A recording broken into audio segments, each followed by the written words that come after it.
અમેરિકાની tariff નીતિથી America સહિત વિશ્વભરના દેશોમાં શેરબજારમાં કડાકો બોલાયો છે ત્યારે હવે ટ્રમ્પના ટેરિફ કાર્ડની અસર ભારતના ડાયમંડ ઉદ્યોગ પર પણ જોવા મળે તેવી શંકાઓ જાગી છે। સુરતના ડાયમંડ ઉદ્યોગકારો ચિંતાના વાદળોમાં ઘેરાયા છે।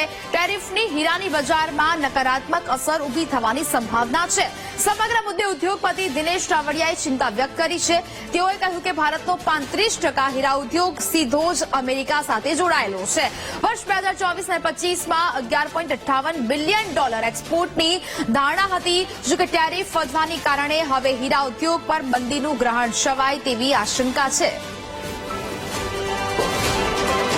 દુનિયાના 15 કટ એન્ડ ડાયમંડ પોલિશમાંથી 14 કટ એન્ડ પોલિશ ડાયમંડ સુરતની અંદર થાય છે। આપણું કટ એન્ડ પોલિશનો ડાયરેક્ટ એક્સપોર્ટ અમેરિકા સાથે 35%નું હતું।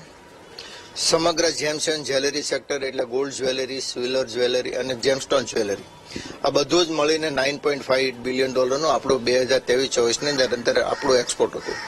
અનુમાન હતું આ બજાર પણ ધીરે ધીરે જે પોઝિટિવ થતું જતું હતું અને અનુમાન હતું કે $11.58 બિલિયન 24-25ની અંદર આપણું એક્સપોર્ટ થશે, પરંતુ અમેરિકાના રાષ્ટ્રપતિ ડોનાલ્ડ ટ્રમ્પે જે પ્રમાણે ટેરિફ નાખતા એવું એક્સપોર્ટ ચોક્કસ ઘટશે અને એની સાથે જોડાયેલા લાખો રત્ન કલાકારો, ટ્રેડર્સ, વેપારી, મેન્યુફેક્ચરિંગ આ તમામ લોકો પર એની નેગેટિવ ઇમ્પેક્ટ ક્રિએટ થશે। કારણ કે દુનિયાની સૌથી મોટું જો કોઈ માર્કેટ હોય જેમ્સ એન્ડ જ્વેલરી સેક્ટરનું તો અમેરિકા હતું। અમેરિકાનું total import gems and jewellery સેક્ટરનું $8.9 બિલિયન હતું, એટલે ખૂબ મોટું માર્કેટ। એટલે એકંદરે જોઈએ તો 75% કન્ઝપ્શન એકલું અમેરિકાની અંદર થતું।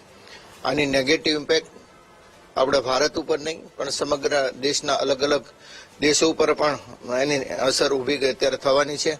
એની ખાસ કરીને નેગેટિવ ઇમ્પેક્ટ અત્યારે આપણે જોઈ રહીએ તો શેર માર્કેટની અંદર જે વિશ્વનું એક ઇકોનોમિક આધાર સ્તંભ ગણાતું હોય છે કોઈ પણ કન્ટ્રીનું, એ આજે જ્યાંથી આ ટેરિફ નાખવામાં આવ્યો છે ત્યારે અમેરિકાનું શેર માર્કેટ હોય કે ભારતનું હોય કે ચાઇનાનું હોય કે જાપાનનું હોય કે યુએનું હોય કે યુરોપિયન કન્ટ્રી હોય, તમામ શેર માર્કેટો અત્યારે ડાઉન જઈ રહ્યા છે।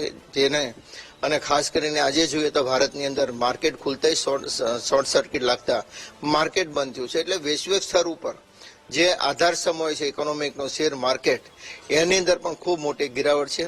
એટલે સમગ્ર વિશ્વના અર્થતંત્ર ઉપર અત્યારે વજ્રઘાત આ ટેરિફના કારણે લાગી રહ્યો હોય એવું દેખાઈ રહ્યું છે।